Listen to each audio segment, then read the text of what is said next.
It's so heartening to be introduced as an aging curmudgeon.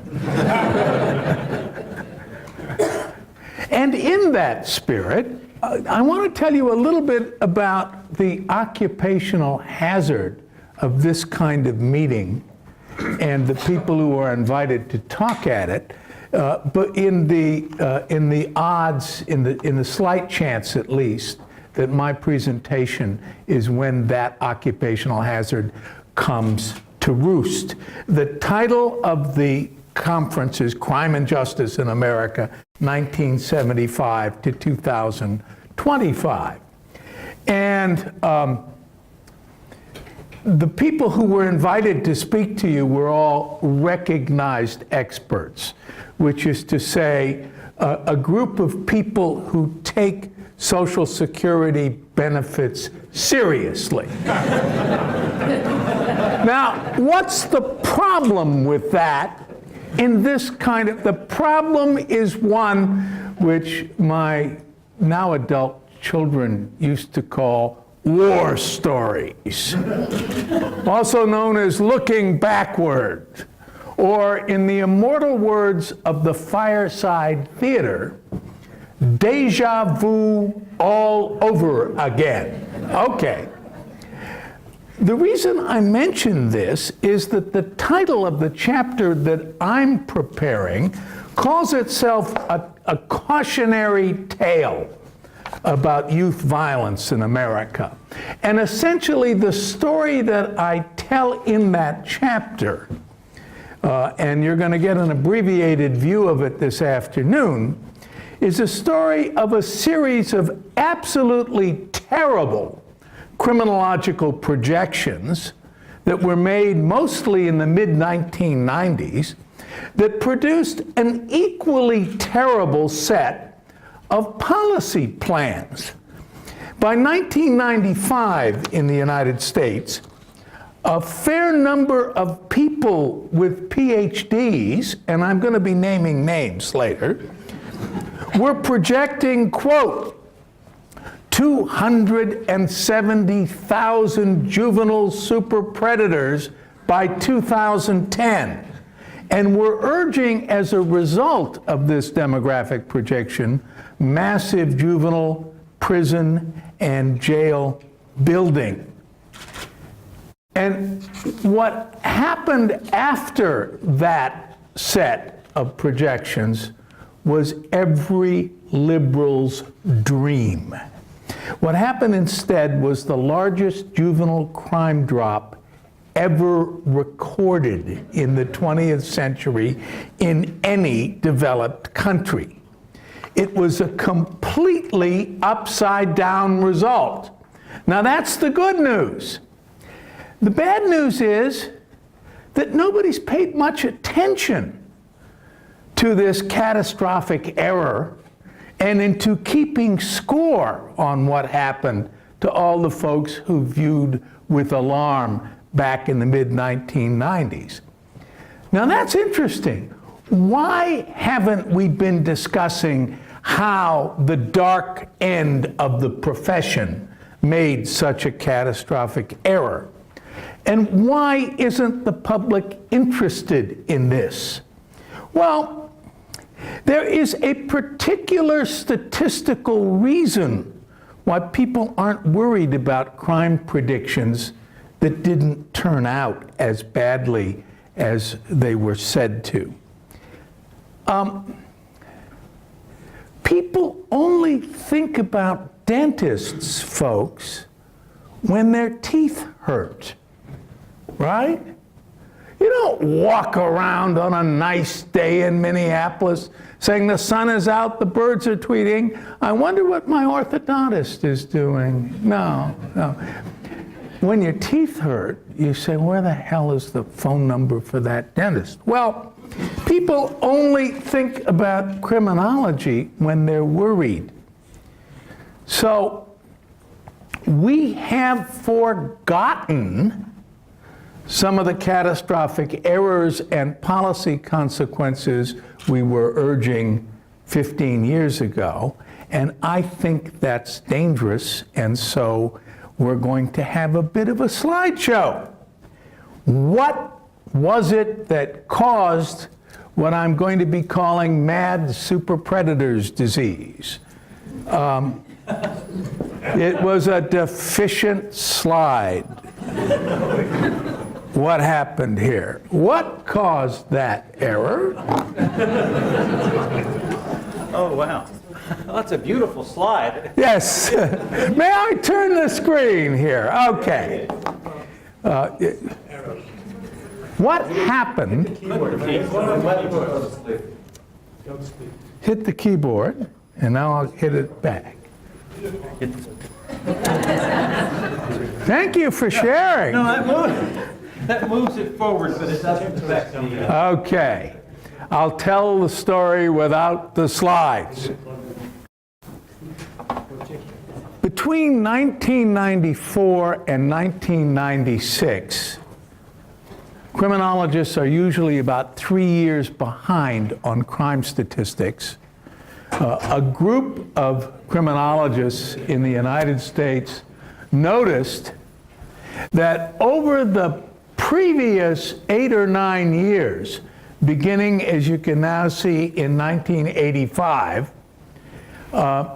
homicide offending rates, and these are taken from the FBI SHRs, were very different when you compared 3 different age groups. For everybody over 25, things were stable or drifting downward over the period even after 1985.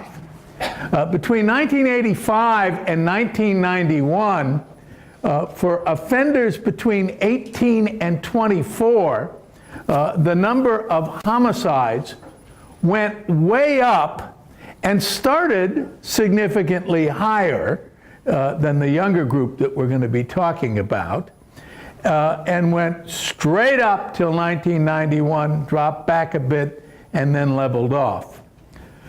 For what we're going to be calling juveniles, and those are ages 14 to 17 in the FBI system, the base rate in 1984 and 1985 was lower, but the growth rate was much higher. It was almost a tripling in an 8 or 9 year period. Now, that was the situation that the criminological viewers of alarm looked at. What they were doing with that was creating projections about the future. And one of 2 techniques was used in projecting this future. The first technique was to assume that rates would stay essentially where they were in the mid-1990s at their all-time high for these age groups, but that the number of killings would increase because the youth population in the United States was scheduled to increase.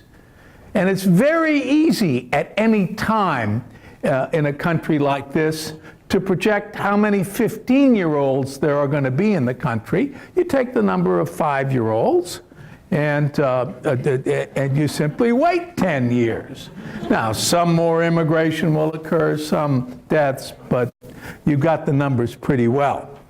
Okay, technique number 1 was to take the people who would become 14 to 17 in 2005 or 2010, use that growth rate, multiply it times the homicide rate at the peak of this growth, and assume that that was going to be the homicide rate that we would experience in 2005.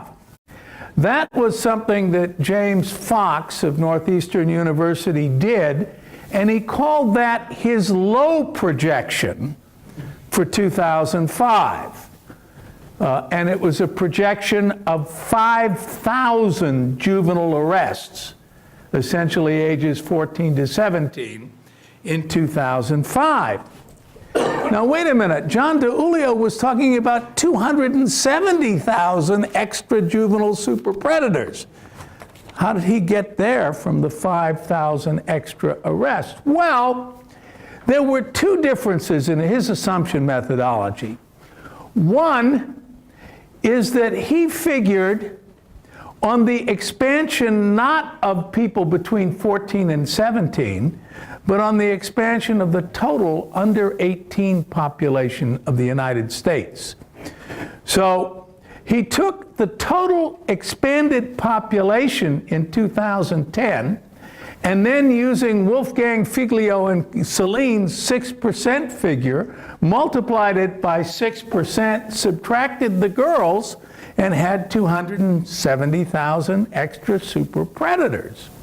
Okay, last technology, back to Professor Fox, the man who suggested 5,000 juvenile homicide arrests in 2005. I told you that that was James Fox's low projection. He took the 14 to 17 rate for 1994, which is about 16 per 100,000. He multiplied the increase in the 14 to 17 population, and he said 5,000 criminal killings. His high estimate was not 5,000, but 8,000. How did he get that one? Oh, it's very simple. You see the line that took us up to 1994? He simply assumed that rather than staying at its all-time high, the rate of increase would continue.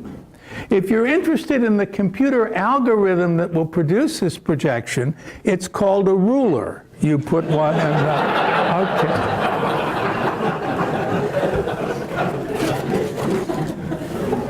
So his high estimate was 8,000 juvenile homicide arrests for 2005.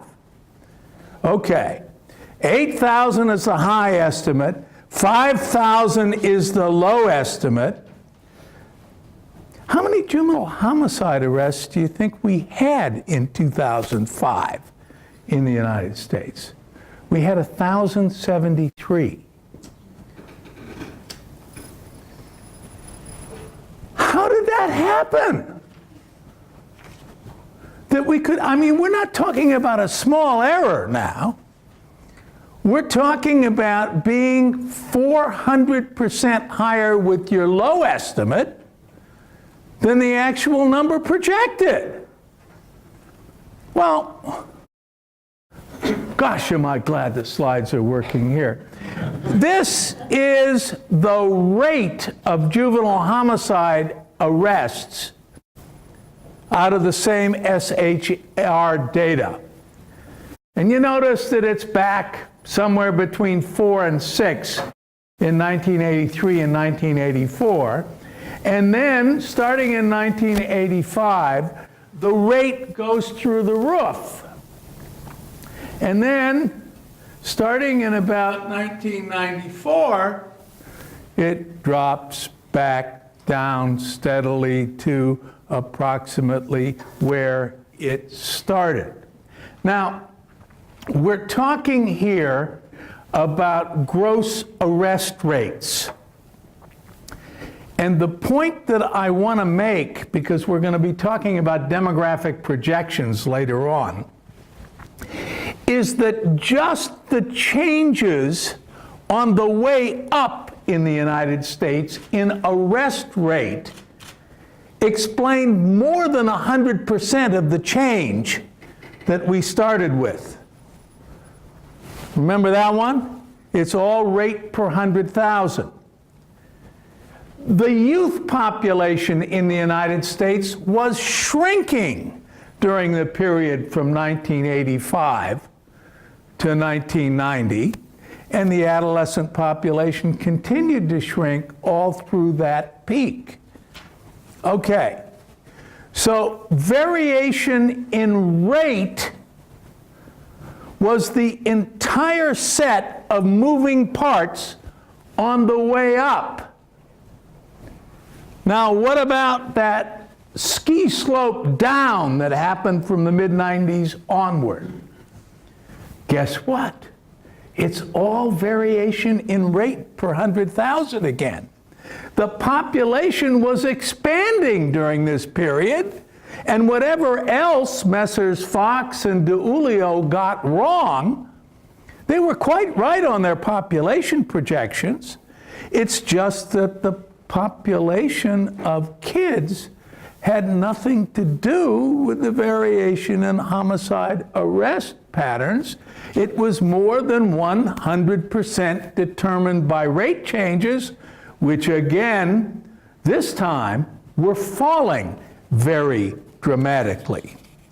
Okay, that gives us a hint of what was going on, but I want to show you another figure from the paper which explains the why things were going on and why I worry about these kinds of projections and think that we haven't learned our lesson.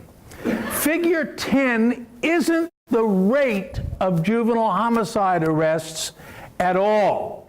It's a slightly different figure. What figure 10 shows us for each of these years in the Uniform Crime Report is what percentage of total homicide arrests in the United States were of juveniles.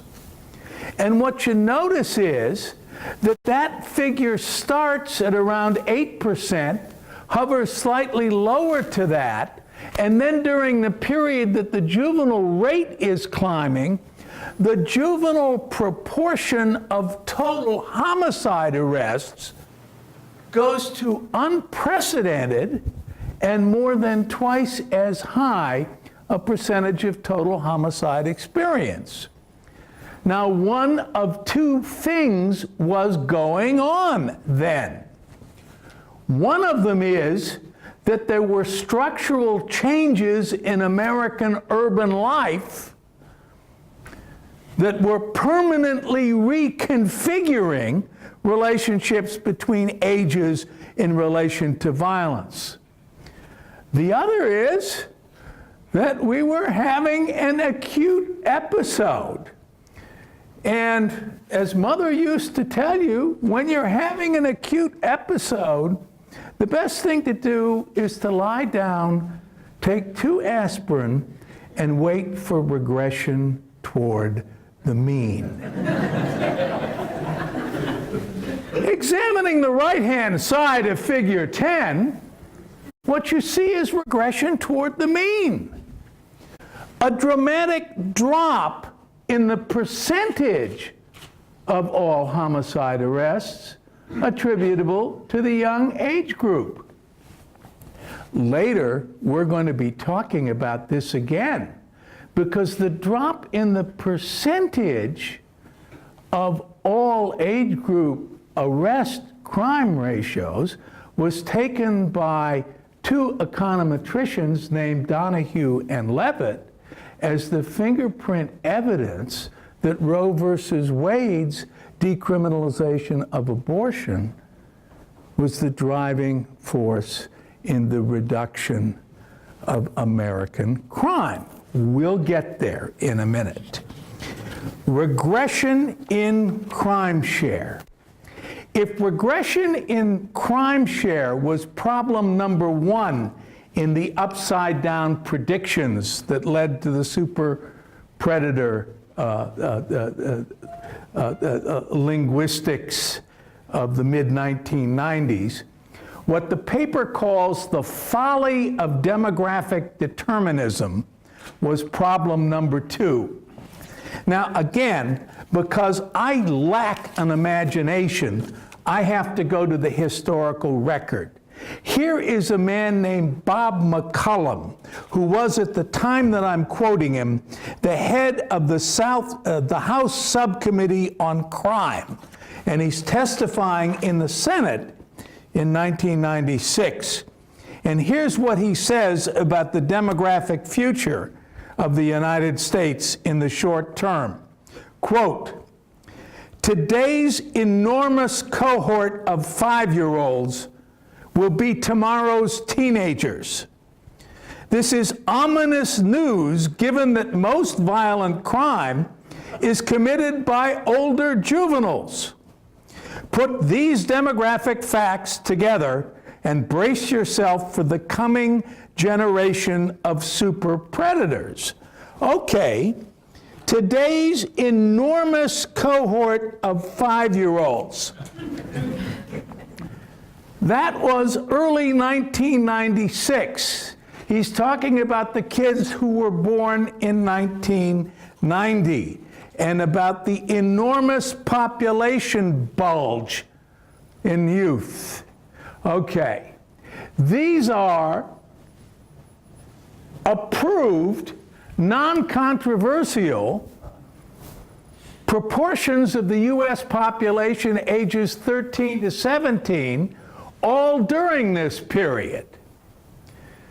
The testimony was given in 1995 and was talking about the huge increases that were going to take place in 2005 and 2010, when today's enormous crop of 5-year-olds turned 15. In 2010, the percentage of the population between those age groups was the third lowest of the half century after 1960. What happened was that 1990, the middle of the peak of the homicide arrests that we've been talking about, was also the low point of the proportionate importance of adolescence during that period of time. Sophisticated demographers, at the same time that Congressman McCollum was worried about enormous cohorts of youth, sophisticated demographers were worried about a coming shortage of adults to pay into Social Security to support the old farts who've come here to present papers at this conference. What's going on here? Okay, now for the fun part, then I'll let you go to a reception. And the fun part is what the paper calls the case of the counterfeit crime cohort. I want to go back to Congressman McCollum's enormous cohort of 5-year-olds. Those kids were born in 1990. They were 5 when he was saying, "Get ready for the super predators." Okay, class, how many homicides had they committed at that point? None.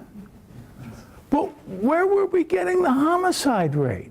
Oh, well, we got that from some other guys, and we assumed that it would keep going in that way. So all of a sudden, these 6-year-olds became super predators for 5 years. Then 2 things happened. 1, American crime rates were declining. And 2, John Donahue and Stephen Levitt were drinking in a bar, I think, and one said to the other, "Hey, what might explain what went on in the 1990s that nobody else has thought of?" And whoever the other was said back to the one, "Oh, well, if you took Roe versus Wade and lagged 20 years, you'd get a very good temporal fit with declining crime." So they wrote an econometric study. And that's what they found. Okay. But the interesting thing about that theory is that exactly the same 5-year-olds, except now they're 11. How many homicides have they committed at 11? Even in Chicago, not many. Still 0 homicides. But the most amazing thing that has happened now is this. In 1996, when they were 5, They were going to be super predators because they didn't have any fathers and they lived in difficult areas of the city. In 2001, they still didn't have any fathers. The economy hadn't improved that much in the neighborhoods they were living, but it turned out that they were going to be a very low crime rate set of adults because their mothers wanted them. It was the same group of kids. Nobody had ever seen a tremendous change in criminological status like it, except those of us who are Los Angeles Lakers fans, who remember what happened when Ron Artest changed his name to Meta World Peace. Okay. I worry. And the reason I worry is that I don't think just the first set of projections were misinformed. I think that the problem that it was at the heart of this may very well have influenced the Donahue and Levitt study in an important way. Remember that the signal fingerprint of Roe versus Wade effects in the Donahue and Levitt study was that during the 1990s, it wasn't the arrest rates of everybody that was falling. It was differentially the arrest rates of the younger age groups that were falling that made the inference that it was something specific to the post-1973 era that was operative. So the point is, if we can go to the homicide arrests here, that the decline in juvenile homicide arrest share that takes place in the late 1990s, which is used as evidence of a Roe versus Wade effect, may also be our old friend regression toward the mean. The lowest percentage of homicide arrest rates noted in the entire series is 1984. And there were no post-Roe babies in 1984 in the 14 to 17 age category where it was. So the problem is that an insensitivity to the acute and unprecedented nature of what went on with American youth violence in the late 1980s to the middle of the 1990s might not only drive misinformed pessimism about the future of American youth violence, but misinformed optimism as well. End of sermon.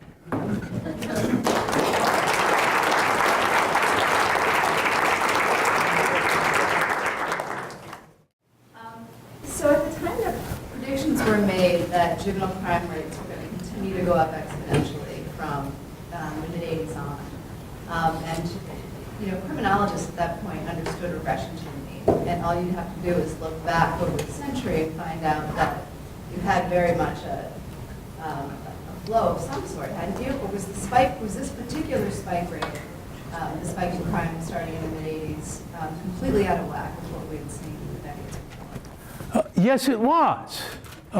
Sure, it was out of whack, and you could only see that if you did look back. But the point is that the way you get your name in the newspapers is not by looking back and taking long-range historical views. We are always more prone to assume that we're in the middle of a large structural change. And crime, we had earlier today Canada and US homicide cycles up there. When I persuaded Tony Dube to do a version of that chart for me for a book about 5 years ago, what I ended up calling it was criminological astrology. And the reason I called it that is because those kinds of long-term cycles involving two countries with different policies have no natural explanation at all.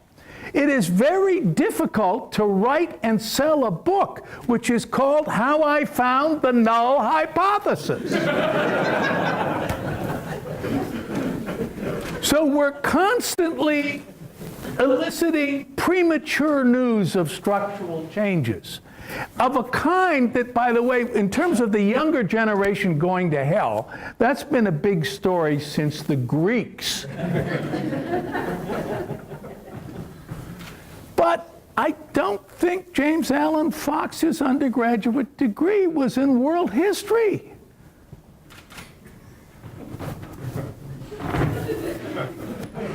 Do we have other... I won't ask Frank what he thinks the degree was. Let that go. Do we have other questions or comments? Or outraged accusation? I'm Tom Crosby. I'm from the Robina Foundation. You use the statistics on juvenile homicides. Now, do you use that, is that representative of all juvenile crime, or do you use that because it's readily available? Yeah, no, it was a wild outlier. It didn't represent all juvenile crime. There was some increase in juvenile crime during the period, but what happened with juvenile homicides and juvenile homicide arrests, and you have to understand, the paper, if you're ever having trouble going to sleep, I'd recommend one particular section of the paper which talks about the measurement problems with this. You can't get from crime reports how many juveniles did.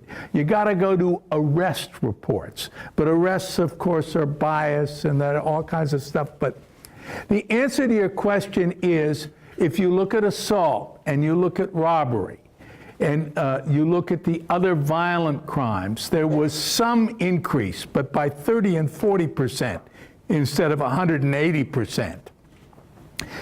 During the same period of time.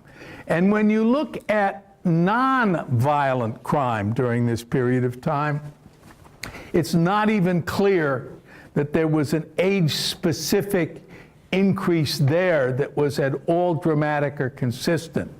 So the juvenile killings were an outlier, and they were also concentrated in big cities, I recall, Phil, and during this period of time, as a lot of homicide is and was, in ways that would make them much less representative of a broad youth population. That's one of the reasons why the general youth population numbers are not an important kind of an explanation for the variations that you see in those. We express them as rates, but there are a lot of kids in a lot of places that aren't playing a role in this.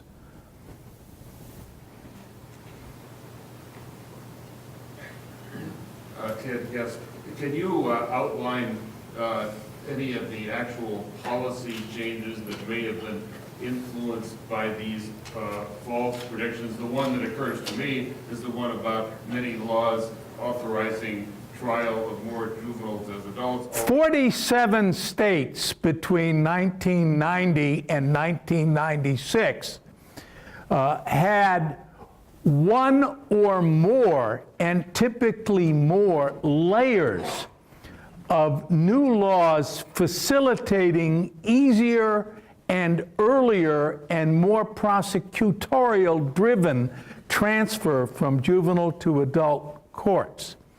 Now, there were a number of things that didn't happen during this period. Not many places at all. Wisconsin, I think, was the only one, dropped its jurisdictional age. But the transfer laws would be exhibit A of people listening to it. Happily, there wasn't a big building boom. And there, what I think I would call the time lag in criminological attention span may have saved us. Because even though prison populations continued going up during the 1990s, sort of defying gravity, crimes dropping, imprisonments going up, and Peter Reuter just told you why. The war on drugs was simply filling the beds. There was a sense in which the super predator story didn't start getting told until we were really already in the middle of a crime drop. So it may be that the general public is more sensitive to variations in crime risks than some of my professional colleagues. All right, do we have, We got one additional one up here. yeah. Frank, you tell this as a cautionary, you tell this as a cautionary tale, and I think explicitly suggest that criminologists are amongst the rogues here.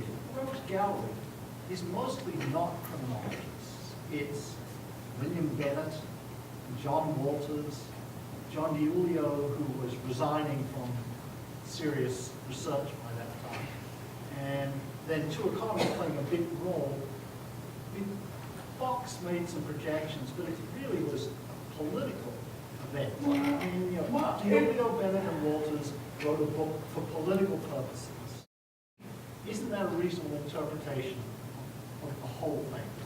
Well, I guess I think the truth is a little bit scarier than you do, because you don't think that John DiIulio was a criminologist. His PhD is from Harvard in political science.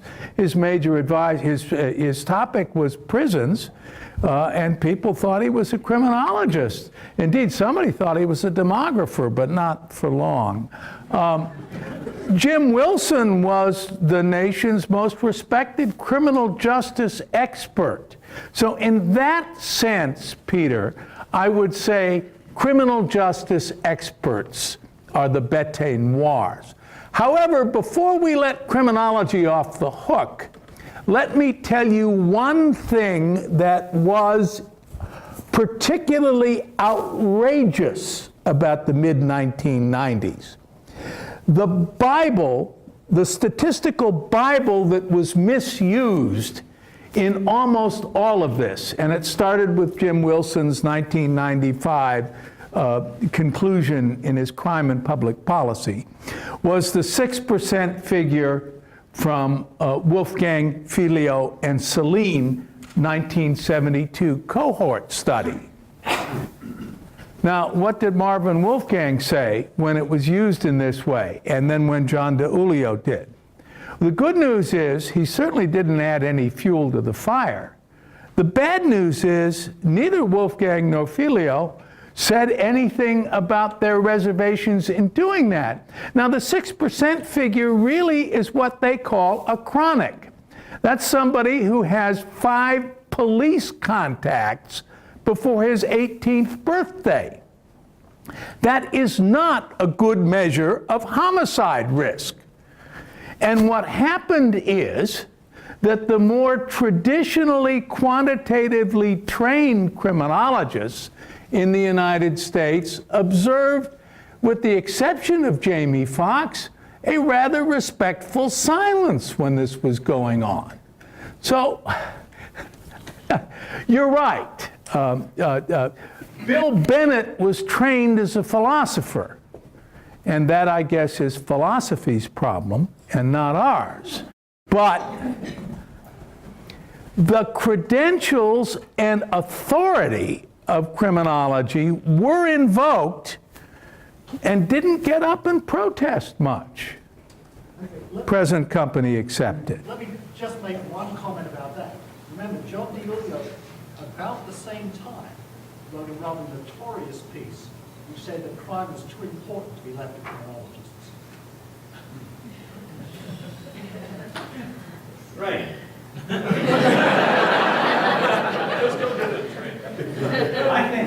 I think the call I just heard, let's go get a drink.